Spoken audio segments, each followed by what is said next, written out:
Bonjour à tous et à toutes. On va démarrer évidemment ces 2 jours d'états généraux des pôles territoriaux et des pays 2018 ici à Nancy cette année. 2 jours d'échanges pour montrer à quel point justement ces territoires de projets continuent d'innover et d'inventer, j'allais dire, une forme de démocratie un petit peu nouvelle qui est à l'échelle du territoire et qui est source de projets souvent pilotée par des élus, mais avec la nécessité d'alliance, qu'elle soit au travers des acteurs du territoire, au travers aussi des acteurs privés de ce territoire. L'idée vraiment de ces états généraux, c'est que ce soit le plus interactif possible. On aura beaucoup de tables rondes ici durant ces 2 jours, mais il y aura aussi beaucoup d'interactivité avec la salle et d'interactivité via une application, un D21, où vous pourrez là aussi laisser l'ensemble donc de vos commentaires. Vous avez évidemment tous les détails dans votre sacoche. Je sais qu'elle est extrêmement garnie, vous n'avez pas eu le temps encore de voir tout ce qu'il y avait à l'intérieur. Donc je vais vous laisser découvrir ce qu'il y a dans la sacoche et puis petit à petit, tout au long de ces 2 jours, j'égrainerai un petit peu un certain nombre des éléments qu'il y a au cœur de cette sacoche. Mais, comme je vous le disais, c'est Nancy qui nous accueille cette année, donc pour ouvrir cette nouvelle édition, cette édition 2018, je vais appeler Madame l'adjointe de Laurent Hénard, le maire de Nancy, je vais appeler Valérie Lévy-Jurin, que vous pouvez applaudir.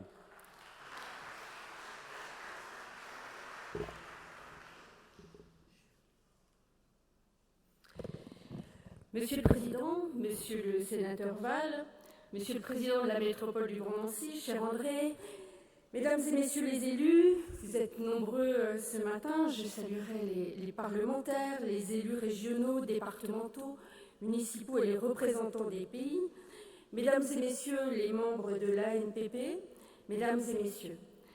Permettez-moi en préalable à mon intervention, vous souhaiter à toutes et à tous, de la part de notre maire Laurent Hénard, empêché ce matin la bienvenue ici à Nancy. Il vous rejoindra à 13h30, je le sais, pour la table ronde. C'est en effet pour nous tous à la fois un plaisir et un honneur de vous accueillir aujourd'hui à l'occasion du temps fort de la vie de votre association, l'ouverture de vos états généraux des pôles territoriaux et des pays. Dans le contexte particulièrement mouvant que nous vivons tous, cette rencontre revêt un caractère bien particulier. Au moment même où le président de la République et le Premier ministre travaillent à la recomposition d'une équipe gouvernementale qui, de facto, induira une impulsion nouvelle des politiques publiques dans notre pays, nous sommes particulièrement attentifs aux choix qui vont être opérés pour la cohésion des territoires. L'enjeu est énorme pour nos collectivités, qu'elles soient issues du monde rural ou urbain. Vos travaux, Monsieur le Président, vont d'ailleurs alimenter cette réflexion et nous éclairer davantage sur le chemin à parcourir et les moyens nécessaires à une ambition commune et partagée. Dans ce cadre, je tiens, Monsieur le Président, à vous adresser nos remerciements les plus chaleureux pour avoir fait le choix de Nancy pour vos travaux. Ce choix de débattre et de tracer des perspectives quant à la politique des territoires, pour nous, n'est pas neutre, tant en effet il s'inscrit dans une histoire déjà bien fournie.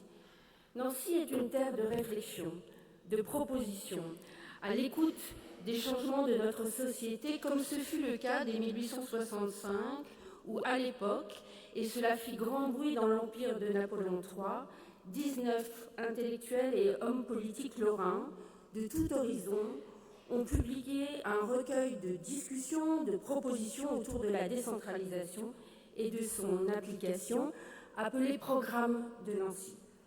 Cette spécificité lorraine perdure encore aujourd'hui à travers les voix des parlementaires de notre territoire, mais aussi à travers l'engagement des personnalités locales fortes, Laurent Hénard, André Rossineau, défenseur infatigable de la République des territoires. Alors d'avance, merci pour votre mobilisation et pour les débats qui vont naître dans cette Assemblée.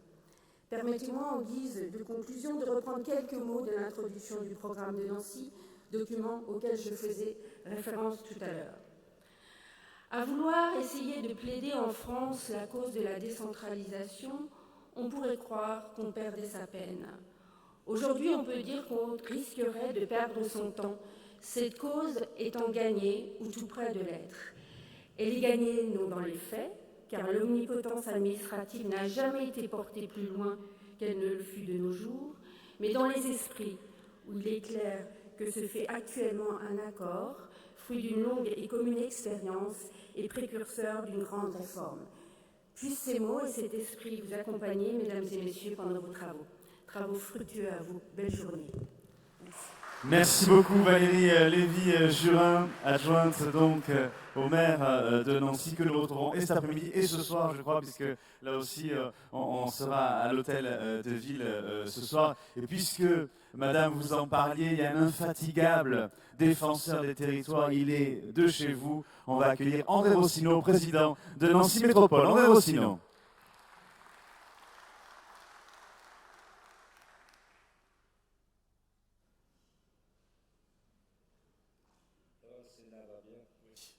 Le Sénat va bien.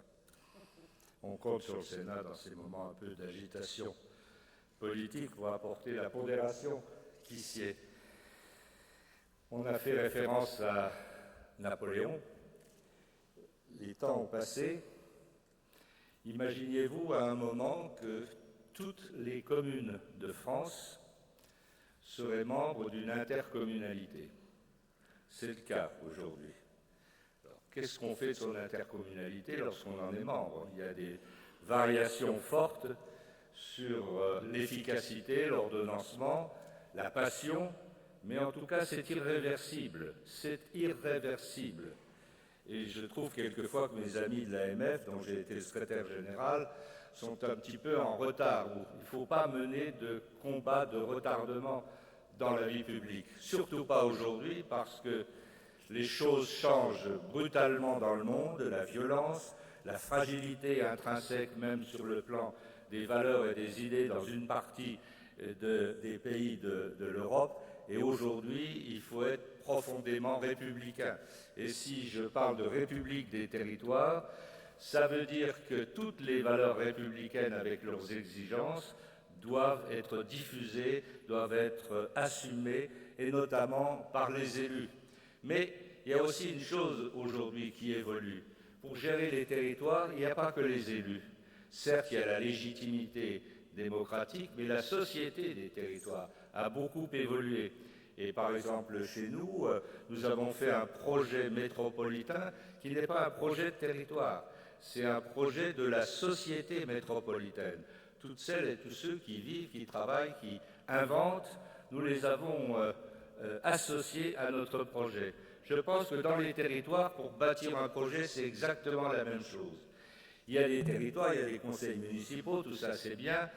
Vécu par les gens, c'est un peu archéo, il ne faut pas se cacher derrière son petit doigt. Par contre, il y a des mutations sociétales très importantes dans les territoires. Il y a des femmes et des hommes qui inventent, qui créent des start-up dans tous les territoires, ça évolue. C'est ce public-là qu'il faut associer à la réalisation des projets de territoire. Et s'il y a projet, à partir de ce moment-là, on peut travailler avec d'autres, faire une alliance des territoires. Et je pense que cette opposition entre les territoires, nous sommes à France urbaine, mais votre association, Monsieur le Président, est aussi à France urbaine. Et on s'aime bien et on parle souvent, on a même signé avec votre association, et je vous en sais gré, une convention de partenariat, ce qui fait que les territoires sont difficiles partout, ils sont différents, mais finalement ce qui nous réunit doit être plus fort, ce qui peut nous opposer artificiellement ou par incompétence ou par absence de vision à long terme. Mais aujourd'hui, nous avons la chance d'avoir un territoire de la République exceptionnel. Nous avons une vision, l'extérieur du monde nous donne gain de cause à travers la réussite touristique de notre pays, la montée en puissance du monde de l'université, de la recherche, de la capacité à s'organiser. Il faut être fier des territoires. Et il ne faut pas aujourd'hui jouer les uns contre les autres. Mais c'est vrai que c'est plus facile de stigmatiser que de rassembler. Aujourd'hui, et la dernière date, c'est 2019, puisqu'il y aura des élections en 2020. Il faut absolument que pour préparer les élections suivantes, chaque intercommunalité ou PETR ou pays ait un projet. Il n'y a pas de politique aujourd'hui sans projet. On ne va pas se battre pour des périmètres, on ne va pas se battre pour l'ombre portée d'une métropole, fût-ce Marseille, comme on m'a expliqué tout à l'heure. Il faut donc aujourd'hui être fiers, travailler ensemble, faire monter la société de la République des territoires. Et on voit bien d'ailleurs en ce moment dans l'approche des difficultés de gouvernance dans notre pays, il n'y a pas la République d'en haut et la République des territoires. Il faut réussir absolument à faire la synthèse et l'intérêt supérieur du pays exige cette synthèse. J'espère que dans vos travaux, j'ai regardé attentivement le programme, il est intéressant, il est lourd. Je regrette que mon ami Mézard ne soit pas là, mais vous savez, les gouvernements, ça va, ça vient. Hein, mais de toute façon, c'est une forte tête du Sénat, et même s'il retourne au Sénat, il sera utile à la République du territoire, et je lui envoie mes amitiés depuis Nancy ce matin. En tout cas, bon congrès, de la vitalité, de l'envie, de la passion. Aujourd'hui, ceux qui gagnent sont ceux qui ont des idées, qui ont de la passion, qui ont de la volonté et qui travaillent un peu. Je vous remercie. Merci beaucoup André Rossino, président de Nancy Métropole, parce qu'à travers vous, c'est toute l'énergie des territoires qui se transmet. Et pour compléter ce que vous disiez, effectivement, on excuse Jacques Mézard qui n'a pas pu être là ce matin pour les raisons que vous connaissez. Et il est grand temps d'accueillir celui qui nous invite tous, quand même, aujourd'hui et demain. C'est Raymond Vall, président de l'Association nationale des pôles territoriaux et de pays, qui est aussi sénateur du Gers. Raymond Vall.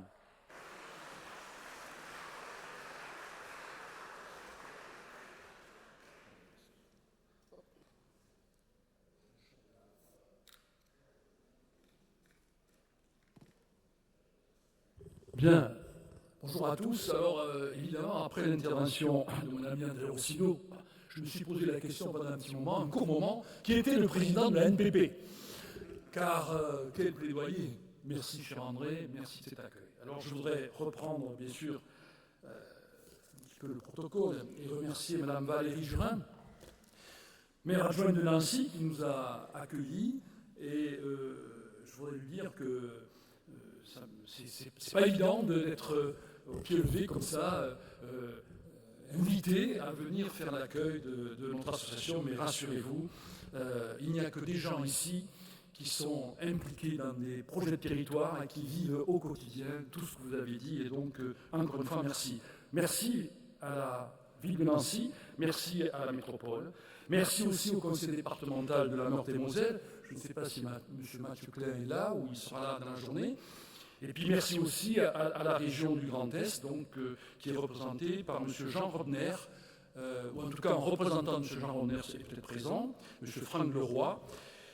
Et enfin, merci à mes collègues sénateurs et députés. Alors ça tombe bien puisque nous sommes à parité. Enfin, parité. Nous sommes 3 sénateurs et 3 députés, donc je pense que nous allons aujourd'hui partager un grand moment et que nous évoquerons ensuite dans nos assemblées. Enfin, je voudrais remercier bien sûr tous les présidents de pays, de PETR, de pôles territoriaux, ainsi que leurs directeurs quand ils sont accompagnés. Et puis, pour la première fois, nous allons accueillir donc Monsieur Hans Günther-Kleff, qui est directeur général et planificateur en chef de la région de Westphalie en Allemagne. C'est la première fois qu'on accueille donc des amis européens qui nous parleront de leur vision de l'aménagement du territoire. Et nous avons également M. David Fanfani. Ce matin, je ne l'ai pas vu. Il est professeur associé, enseignant-chercheur à l'Université de Florence, en Italie. Donc, bienvenue à nos 2 amis donc, européens. Alors, bien sûr, c'est la 4e édition de nos États généraux. Il y a eu donc d'abord Caen, Tours et Bordeaux. Et c'est vrai que avant d'ouvrir ces États généraux, je voudrais avoir une pensée émue, une pensée pour quelqu'un qui nous a quittés précipitamment. Et donc, voilà, je regrette donc son départ, et donc permettez-moi d'avoir un petit moment d'émotion. Voilà.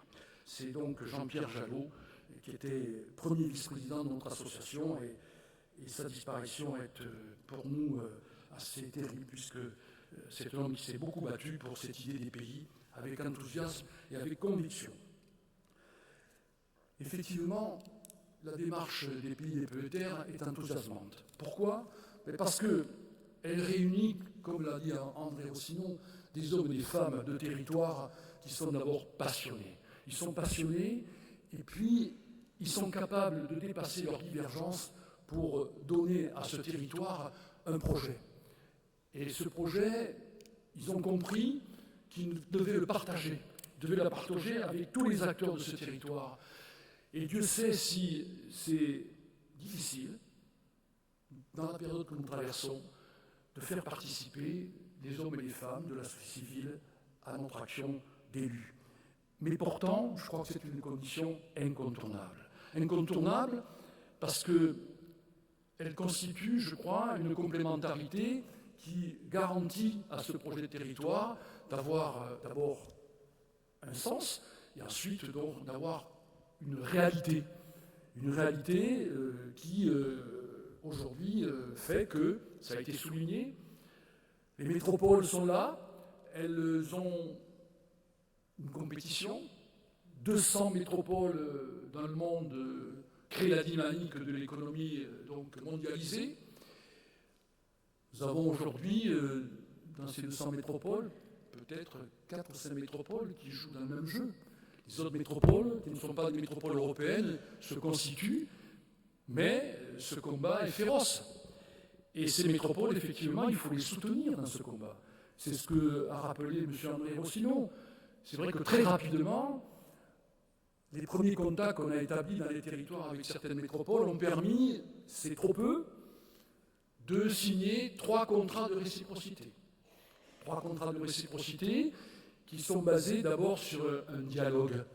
Sans dialogue, il ne se passe rien. Et c'est vrai qu'ouvrir un dialogue avec une métropole n'est pas toujours chose facile, mais nous y reviendrons. Elle nécessite que les territoires se dotent d'un projet, ça a été dit et redit. Et ce projet, effectivement, il est parfois utile qu'il se nourrisse d'autres territoires que le territoire qui a amorcé ce dialogue pour permettre d'avoir une certaine dimension et permettre d'avoir un échange qui ne sera pas équilibré, mais qui sera en tout cas acceptable. Donc c'est la condition incontournable pour élaborer donc ces projets de territoire. Et on peut dire que le projet de territoire avec un conseil de développement, avec un GAL, constitue l'histoire des pays. Et c'est même son ADN que de considérer qu'aujourd'hui, le projet de territoire, c'est le projet de l'ensemble de la population de ce territoire. Cette réalité n'a pas toujours été facile à défendre, mais cela a été rappelé aussi. Ces dernières années, nous avons pu signer un contrat à la dimension des PETR, le contrat de ruralité. Pour la première fois, l'État a préconisé cette dimension de contractualisation, et c'est vrai que ça crée une dynamique, une forme de reconnaissance dont il faut remercier le précédent gouvernement. Ensuite, nous avons eu avec les régions, en tout cas avec certaines, la possibilité de nous inscrire dans un contrat territorial. Et c'est vrai que le travail avec les régions est aujourd'hui indispensable à la survie des pays. C'est pourquoi, dans certaines régions, lorsque le dialogue n'existe pas, eh bien, nous sommes en difficulté. Mais je vois mal comment, aujourd'hui, compte tenu des nouveaux périmètres de ces régions, on pourrait ne pas reconnaître l'utilité pour les régions d'avoir des partenaires à ce niveau-là et de pouvoir les aider à élaborer un projet qu'elle ne pourra pas aujourd'hui mettre en œuvre dans la difficulté que nous avons dans certaines régions, de par la fusion, de par les nouveaux périmètres qui sont très importants. Enfin, cela a été évoqué par André Rossinon, nous avons signé une convention donc avec France Urbaine, et c'est vrai que nous essayons de porter à connaissance les contrats qui ont été signés sur les autres territoires pour qu'ils puissent s'en inspirer et avancer beaucoup plus vite. À ce niveau-là, je voudrais rappeler que le précédent gouvernement, en 2016, a signé des pactes d'innovation entre donc, les métropoles et l'État, et que ces pactes donc, prévoient, encouragent, souhaitent, je ne sais pas quel est le mot qu'il faut choisir, une coopération entre ces métropoles et les territoires, qu'ils soient contigus ou pas. Ces pactes sont dotés d'une enveloppe d'environ 10 à 15 millions d'euros, et c'est vrai qu'il faut aujourd'hui veiller à ce que cette recommandation de ce pacte soit appliquée et qu'il permette l'ouverture d'un dialogue partout où il n'est pas encore engagé. Pour ce qui concerne les 3 pactes et les 3 contrats de réciprocité, c'est vrai qu'au début, les choses paraissent difficiles, mais je peux vous dire, pour ce qui concerne en tout cas celui que nous avons signé entre la métropole de Toulouse et le pays Porte de Gascogne, qu'il est plus que porteur d'espoir et qu'il est déjà dans la concrétisation de décisions qui me paraissent importantes, mais on y reviendra dans les ateliers. Je voudrais également remercier les partenaires institutionnels qui nous encouragent depuis de longues années, tels que la Caisse des dépôts, et je voudrais également remercier le CGET. Vous savez que nous aurons demain le plaisir d'accueillir M. Serge Morvan, qui a été donc chargé d'élaborer l'Agence nationale de cohésion des territoires. Pour ceux qui sont allés sur un site et qui ont pu prendre connaissance de ce document, je ne vais pas le déflorer, mais personnellement, j'ai trouvé des choses très intéressantes et je pense que nous aurons l'occasion d'en reparler avec M. Serge Morvan.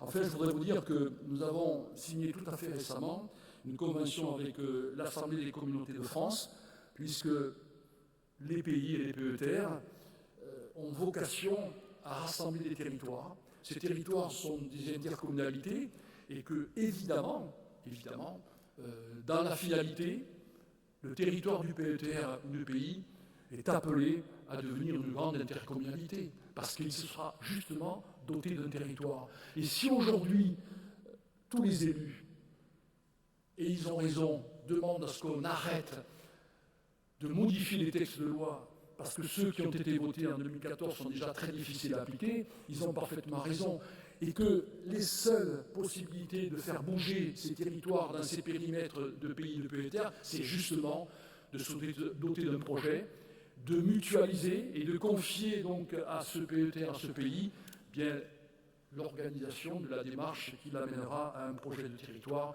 et qui l'amènera à des négociations, non seulement avec les métropoles, mais aussi avec les autres territoires. On ne peut pas aujourd'hui penser qu'à l'échelle de la mondialisation, tous les PETR, tous les pays constitueraient le périmètre d'un projet vivable, réalisable. Il est certain que la coopération interterritoriale s'imposera au fur et à mesure que ces territoires auront un projet et qu'ils s'apercevront qu'il n'est réaliste que lorsqu'ils s'appuient sur plusieurs territoires et que nous avons là la possibilité ensuite d'avoir des rapports de négociation avec les métropoles qui sont un peu mieux équilibrés. Voilà, donc je me félicite aussi que la Banque de France nous aide dans certains diagnostics de territoire. Et enfin, je voudrais vous dire que la Poste a accepté de signer une convention de coopération avec la NPP parce que sur les territoires, c'est un acteur d'aménagement du territoire, c'est elle qui offre les services de proximité et je fonde beaucoup d'espoir sur cette convention pour nous aider à mailler le territoire des services publics indispensables pour que nous puissions avoir une vie également sur ces PETR et pays. J'aurai l'occasion tout de suite après que j'en ai terminé de vous lire quelques mots que le ministre Jacques Mézard m'a fait parvenir, puisque dès vendredi soir, il m'a fait part de l'impossibilité qu'il avait d'être parmi nous ce soir, plutôt ce matin, pardon.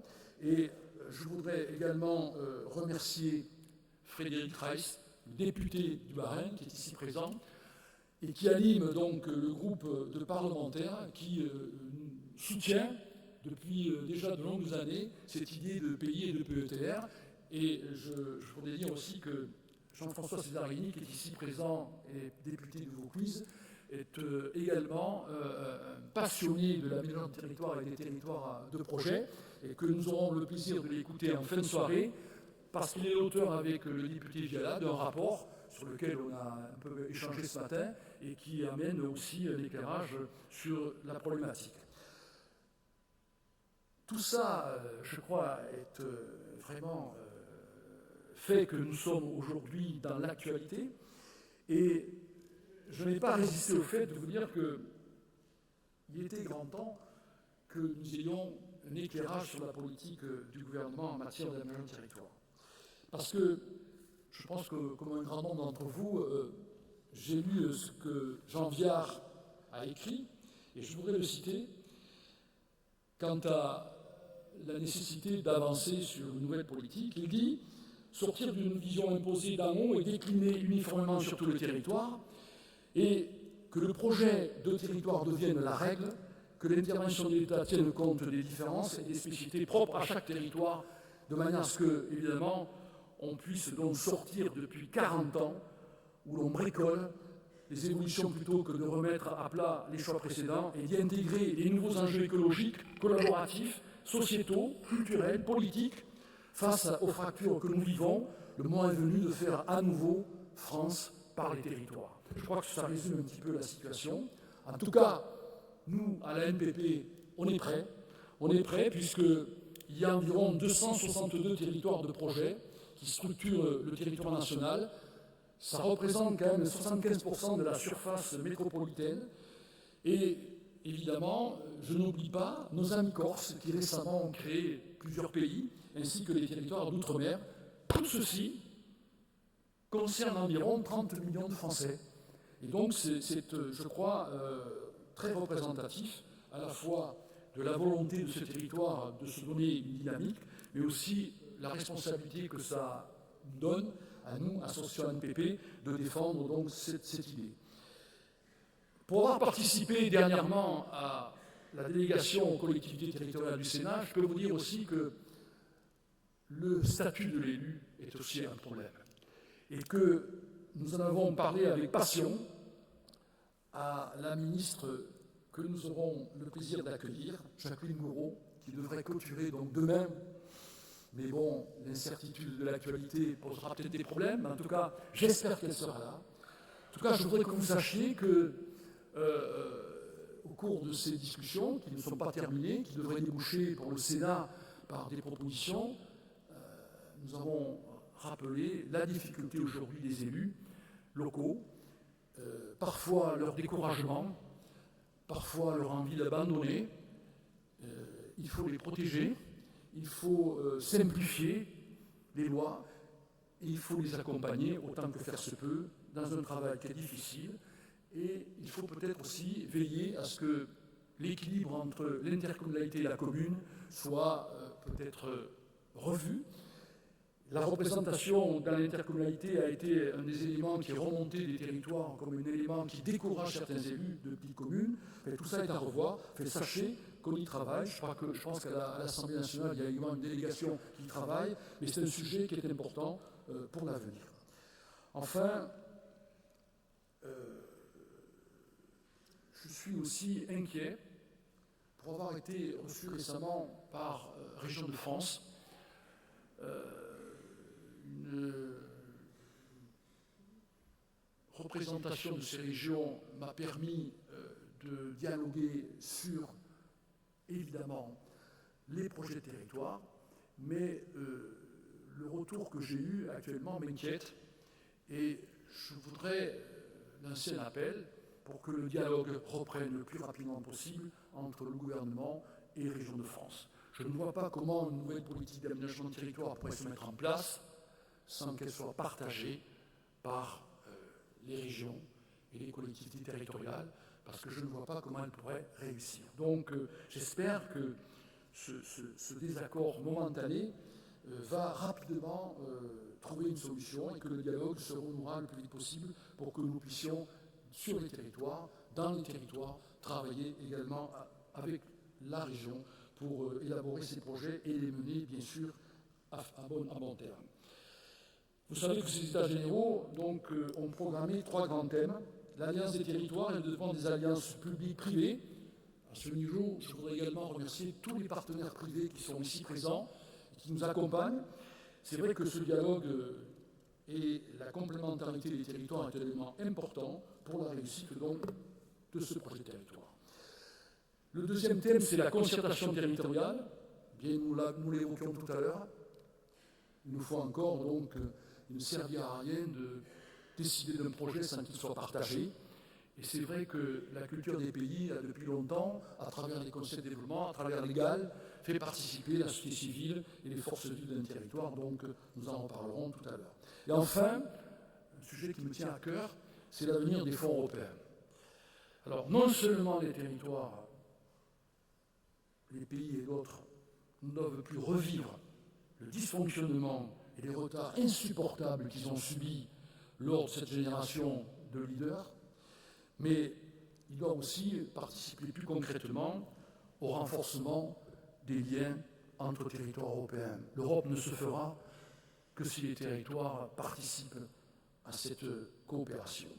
Aussi, je rends hommage à tous ceux qui se sont investis dans ces conseils de développement et dans ces GAL, parce que la gestion de cette génération leader a été épouvantable. Elle a posé des problèmes de trésorerie énormes aux PET et aux pays, et certains y ont survécu miraculeusement. Enfin, pour ces problèmes européens, je voudrais aussi qu'on sache quelle est la volonté de notre pays quant à la coopération entre territoires, c'est-à-dire à la coopération décentralisée. J'espère que l'atelier qui traite ce sujet nous apportera quelques réponses. Enfin, vous avez constaté que le programme de ces États généraux est très riche. Permettez-moi simplement, pour terminer, de remercier particulièrement Mme Chantal Joanneau, présidente de la Commission nationale du débat public, qui est un outil formidable pour mener les concertations sur les territoires lorsqu'on veut éviter des conflits. Et puis, je voudrais remercier Audrey Pulvar, la présidente de la Fondation pour la Nature et l'Homme, qui mène un travail remarquable avec ses équipes, et rappeler qu'une bonne centaine de pays PETR ont été labellisés TEPCV, qu'un grand nombre ont un plan climat, et que l'urgence climatique est là. L'actualité ce matin nous l'a rappelé d'une manière assez dramatique. Faire baisser de 45% le CO2 à l'horizon 2030, c'est-à-dire rester à 1,5 degré sur la planète en termes de température, c'est un cri d'alarme ce matin qui a été lancé, et donc nous aurons l'occasion d'en reparler. Tout ceci représente beaucoup de travail, pour lequel je tiens à remercier Michael Resté et son équipe, sa petite équipe, qui a su nous rassembler et nous permettre de dialoguer pour construire ensemble l'avenir de nos territoires. Voilà, je vous remercie, et donc je vais vous donner lecture du mot que M. Jacques Mézard, ministre de la Cohésion des Territoires, m'a fait parvenir, donc c'était samedi soir. Depuis, je ne sais pas quel sera donc le sort dans ce gouvernement de M. Jacques Mézard, mais je me dois de vous lire ce qu'il m'a écrit. Alors, mesdames, messieurs, tout d'abord, je vous prie de bien vouloir m'excuser pour mon absence, bien sûr. En tant que ministre de la Cohésion des Territoires, je défends une ruralité dynamique et porteuse de projets. Dans le cadre de mon action, je dois m'appuyer sur les initiatives locales menées dans les pôles territoriaux et les pays et les favoriser. C'est d'ailleurs ce que nous faisons dans le cadre du plan en faveur des villes moyennes, Action Cœur de Ville. Avec ce programme, l'État organise les conditions de redynamisation des cœurs des villes moyennes, mais laisse aux élus, aux partenaires et aux acteurs locaux le choix du projet. Il laisse également le choix du rythme de sa mise en place et il donne les moyens nécessaires. Nous devons étendre cette méthode de travail à tous les territoires. L'Association nationale des pôles territoriaux et des pays est un interlocuteur privilégié qui apporte un regard global et transversal à un certain nombre de problématiques que connaissent les territoires de projet. Et je suis donc convaincu que les états généraux des pôles territoriaux des pays permettront de favoriser l'émulation et l'émergence d'idées au service des territoires et de leurs habitants. Je crois fondamentalement à l'intelligence territoriale. Qu'est-ce que cela veut dire concrètement ? Je développerai ma réponse autour de 3 propositions très concrètes qui sont au cœur de l'ambition que nous portons à travers la création de l'Agence nationale de la cohésion des territoires. Tout d'abord, faire évoluer en profondeur nos méthodes d'intervention sur les territoires. Moins d'appels à projets, où l'on décide a priori ce qui est bon pour le territoire, sortir de cette vision imposée d'en haut et décliner uniformément sur tout le territoire. A contrario, nous voulons que le projet de territoire devienne la règle de l'intervention de l'État, tiennent compte des différences et des spécificités propres à chaque territoire. On ne peut pas se contenter de parler en termes vagues de la ruralité. Il existe des ruralités comme il existe des métropoles. Et ce n'est pas à partir de l'analyse des forces, des faiblesses et des potentiels que retrace un projet de territoire que l'on peut agir efficacement. Ensuite, ces projets de territoire, ils ne représentent pas seulement une évolution dans la manière dont l'État intervient sur les territoires, ils correspondent aussi à des modalités différentes pour les territoires eux-mêmes. S'il appartient aux élus de les impulser et de les piloter, ils ne peuvent se concevoir sans la participation élargie des forces vives, des entreprises, des habitants eux-mêmes. Cette participation plus large et régulière des habitants à une autre évolution qui, à l'heure d'Internet, s'impose à tous, constitue aussi une opportunité. Enfin, cette logique de projet de territoire nous incite à réviser nos modes de collaboration qui prennent la forme traditionnelle de contrats qui s'additionnent les uns aux autres. Au travers de l'agence, nous défendons l'idée de simplifier les relations entre l'État et les collectivités autour d'une idée de contrat unique, le contrat de cohésion. Certes, cette idée n'est pas nouvelle, mais elle s'impose de plus en plus et nous invite à revoir en profondeur nos outils contractuels qui sont aujourd'hui trop nombreux et trop fragmentés. Mesdames, Messieurs, depuis l'origine, les pays et les PETR ont été conçus comme des espaces d'élaboration et de conduite de projets. C'est dire que vous êtes des acteurs importants pour nous aider à réussir ce pari de l'intelligence des territoires, qui est aussi le pari de la future agence. Les territoires ruraux sont des espaces de talent et d'idées neuves. L'échelle des pays est un niveau idéal pour lancer et mettre en place des projets innovants. Le territoire de projet est un espace de coordination en faveur de l'aménagement territorial. Face aux transformations que connaissent nos territoires en matière de télémédecine, d'accès aux services publics, de mobilité, d'intelligence artificielle et de numérique, s'organiser autour de ces projets est une force. Je vous remercie et je vous prie de m'excuser pour mon absence. Signé Jacques Mézard. Voilà. Je vous remercie de m'avoir écouté, j'étais un peu long. Merci Raymond Oval. Quel que soit l'avenir de Jacques Mézard, je voulais remercier pour ce texte, qui est un texte qui restera et qui nous permettra d'ouvrir une discussion avec ce nouveau gouvernement. Merci. Merci Raymond Val, président donc, de la NPP, sénateur du Gers, et bien évidemment dans l'ensemble des tables rondes et l'ensemble des ateliers auxquels vous pourrez participer aujourd'hui et demain. On reviendra sur bon nombre de thématiques que vous avez énumérées dans votre propos liminaire. Et on va sans plus attendre attaquer la première table ronde. Et je demande à Laurent Riotor, Nicolas Sauré, Josiane Corneloup et Hans-Günther Kleeb de me rejoindre. On peut les applaudir parce que ce sont eux qui ouvrent le bal.